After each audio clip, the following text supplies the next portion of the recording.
Hey guys, so today I want to do a video to show you guys how to put in the grout and give it a more of a rough textured look.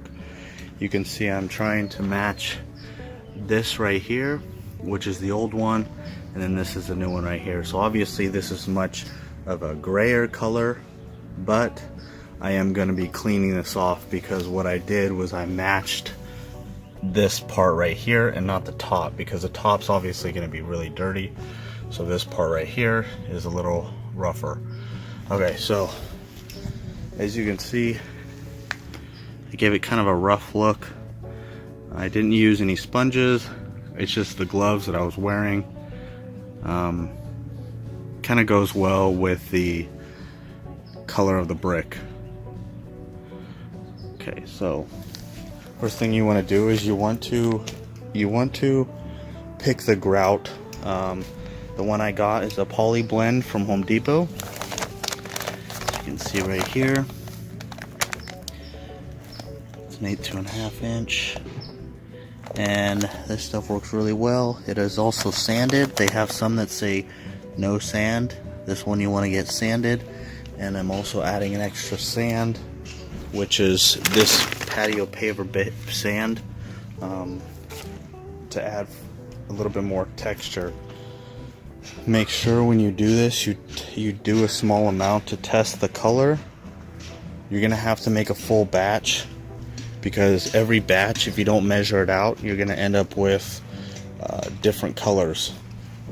So even the smallest amount, even a tablespoon off of water, it's also gonna end up with a different color. So you don't want that. So here what I'm doing is I'm measuring out. This is the measurement that's gonna fill up one bag. So this measurement is for one full bag, and this is what you're gonna use. It's like putting frosting on a cake. And I'm going to put 1 scoop of the sand in here, and then I'm also going to do 1 quart of the water. It's best to do all this in the shade. I have my umbrella in the shade. It's going to be about 60, 65 today, which is good weather for this. You can do it in hot weather, but again, just make sure you're not letting it sit around for too long, because it dries very fast and it will it can crack, or you're not going to get the texture you want before it dries. Alright, and then I'm going to do 2.5 quarts of the powder. Let's see if I can put this down somewhere. Okay, now it doesn't look like a lot of water, but for grout, it's not like cement. It's going to take a lot less water to mix it.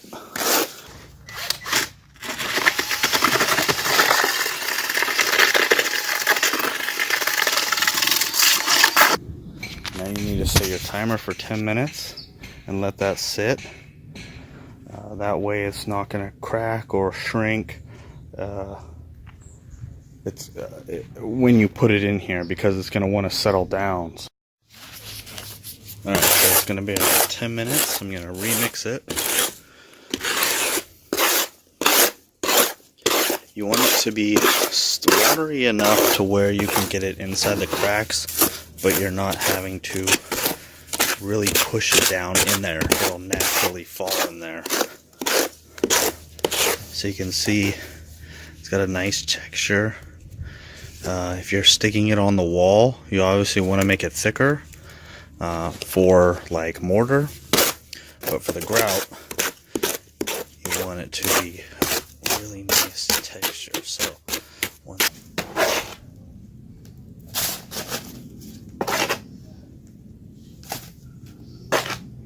now I have my knee on one end of the bag so that it doesn't start coming out of the other end, and it's just kind of pinching it. Scoop all of this, which is the perfect amount for the bag, so that this stuff isn't sitting here drying out while I'm trying to work on this. Damn it. I hate it when that happens. If you feel like it's too dry, do not add more water. If you add more water, then it can cause it to crack, and it will change the color because you're adding water again. So again, you need to find the perfect amount that you want and measure.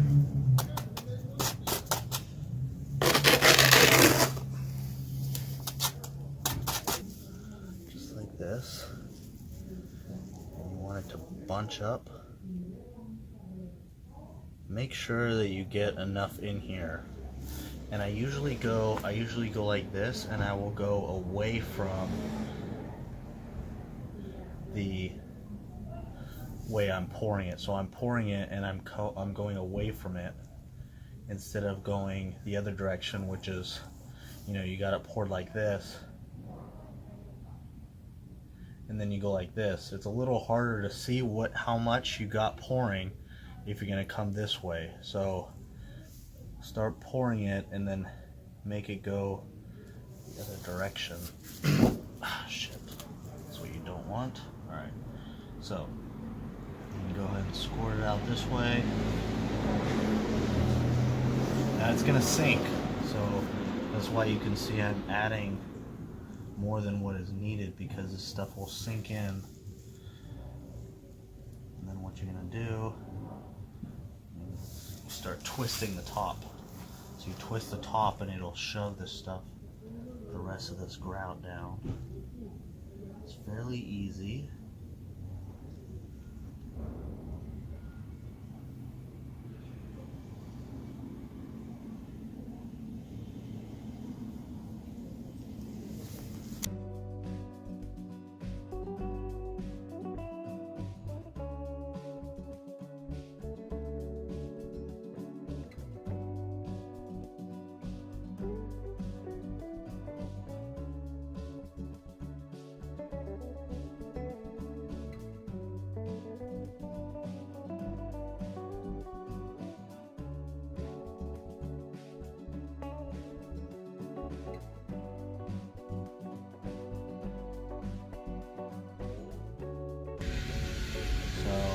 That's okay, but again, like I said, you just want to make sure that you put enough in there, because it's a lot easier to scrape off the old than it is to put more on top.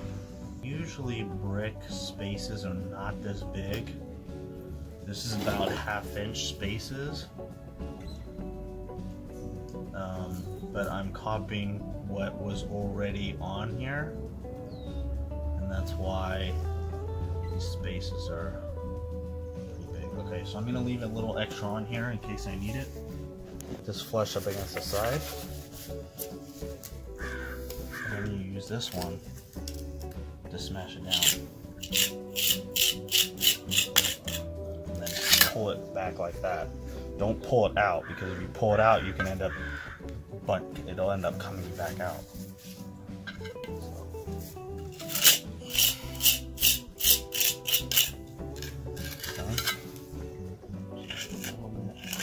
And then just leave it like that, let it dry for a little while. So I'm going to start smashing the rest of this down.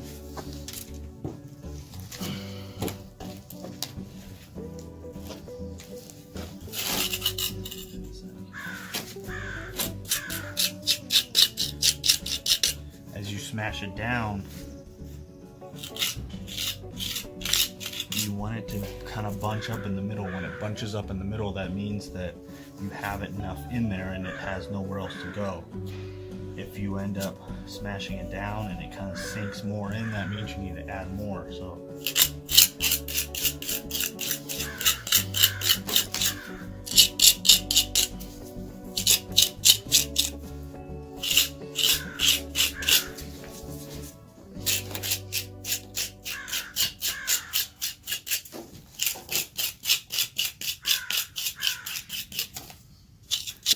I'm going to start over here because this part is going to start getting some. I'm going to use one of these. This is a little tool. I can get inside of here. But what I'm going to do is I'm going to use it to scrape off the excess. So what you're going to do is actually want to shimmy it across, and this is going to get all the excess stuff. Alright. Just like that. Now again, this is for, now if you get extra, put it in here. Put it inside. That way you don't waste it. You don't want to throw it away. Now again, this is for rough texture. You're going to do similar to what I'm doing now, but as soon as I'm done with this, you're going to use a sponge. Depending on the type of texture you want, you can use a thicker sponge or a smooth sponge. But you want to make sure that you don't use too much water when you're smoothing it out, because you're going to dip it in water. It can cause different colors and spots. When you're testing out the color that you want, that's a good time to practice, because you don't want to try and figure this out on the main walkway and end up messing it up. So when you get to the edges, make sure you go in and not out, because you go out, you're going to end up popping that whole corner off. So you can see how dry it gets. It gets dry pretty quick. I'm going to start rubbing it in. See, this is the old that I did like an hour ago. This is the new. So you want to start kind of rubbing it into the old, so it will end up looking all the same. Otherwise it's going to look different. And then be careful, because if it gets really wet like this, you can see how wet that is. You don't want to touch it. Let it dry out a little bit, because see, I'm trying to smooth it out and it won't smooth out because it's too wet. So do a little bit of smoothing out. You're going to go back to it later. You can see I'm kind of smoothing and pressing down at the same time, but not too hard, because if you press down too hard, you're going to end up with a bunch of high-low spots. So scrape off the excess first, and then you're going to use either a sponge or your glove. Sometimes I'll wipe the glove on my hand to make sure there's no too much of the excess grout on my hand, and then smooth it out a little bit.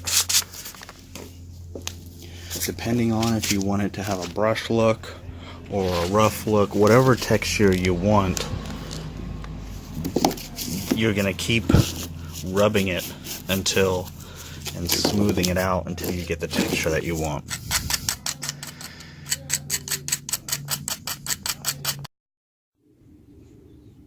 And the last step is going to be using one of these, which is usually in the brick section of Home Depot. And you're just going to go back and forth. And you can see the difference between this one, which I haven't brushed, and this one right here, which I have. So as long as this is dry enough, you're not going to get the brush strokes. If it's too wet, you're going to end up with a bunch of brush strokes. If you like the brush strokes, great. But if you don't want the brush strokes, then you have to wait till it's dry enough, and then when you do brush it, it will not show up that you used a brush. I was about to say broom. I was saying broom and brush at the same time. That's how you get it done.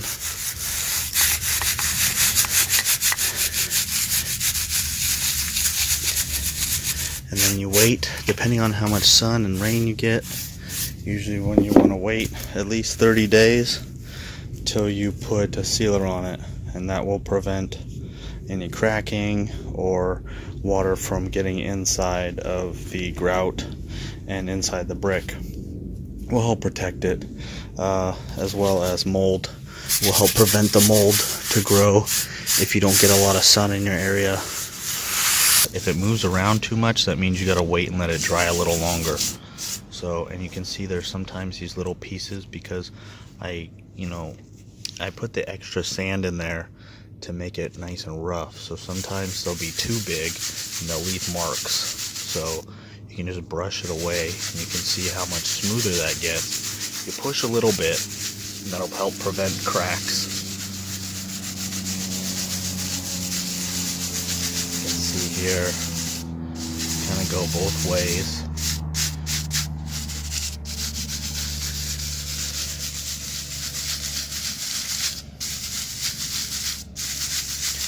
It's just like sanding. If you press too much and too long in one spot, you'll end up with a huge hole. You don't want that. Okay. Most hardware stores, Home Depot, Lowe's, they'll sell this stuff that you can put on the brick and it'll get rid of this haze. But do a sample first because it can change the color.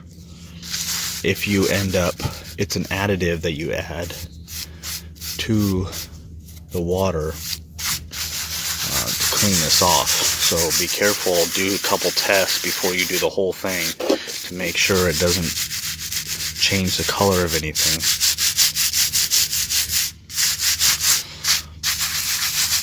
You can use a sponge for this, but again, I'm trying not to get too much of the brick with that haze on it. I still want to keep the brick somewhat clean, so that's why I'm using my hands, and I don't want to get everything wet because that will end up smoothing it, and also it can cause too much cracking. Because when it cracks, that means that usually the top dries too fast, and it hasn't dried on the inside yet. So if you add water, it can cause the cracks as well, because it won't allow it to dry properly. From mixing to waiting the 10 minutes to putting it in here, scraping it off, smoothing it out, it usually takes for about 5 square feet 1 hour. So keep that in mind if you're going to do this project. Sponge, like I said, will be a little faster, but you want to be careful when you're using a sponge. Do some testing before you do that, because when you get this stuff in here, you don't want to have to rip it out or end up with a huge mess. So it's always best to just do like 5 square feet just on some plywood or something like that. Just test it out, see how you like the color, see how to actually do it properly, you know, on your own. Learn the technique a little bit before you end up doing the entire job. Alright, so now that the grout is all finished, I want to wait a couple days for it to dry completely, and then I'm going to hit it with the water and scrub it down a little bit, and then let that dry, and then I'm going to put a nice seal on it, as well as power wash this in hopes that it will match that a little bit better. Actually, I know it will, because this is really dirty. Then I'm going to get some more mortar, and I'm just going to fill this up underneath there. Even though this is all going to be covered with dirt and grass, I just want to make sure there's no, you know, everything's nice and tight and clean. So I'm going to do that all along the sides. I had a little bit of extra mortar or grout from the end over here, so I went ahead and I started doing it right here so there's no gaps or anything. So this is all going to be covered with dirt. The grout is complete. I have to wait a couple days for it to dry completely, and then I'll be able to put a sealer on it. While I let that dry, I'm going to go ahead and continue to finish up the retaining wall. I'm going to be getting 90-pound bags of cement, and I'm going to be pouring it inside of this. Bricks are also going to be laying in front of this retaining wall when it's all complete. I have drip and electrical coming through, which is for the plants, and then I'm also going to put lights in between each one of these steps. So I'm going to make sure I got that wire in there before I do the retaining wall, so I'm not having to drill holes after I already have the retaining wall set. Thank you for watching, guys. and have a great day.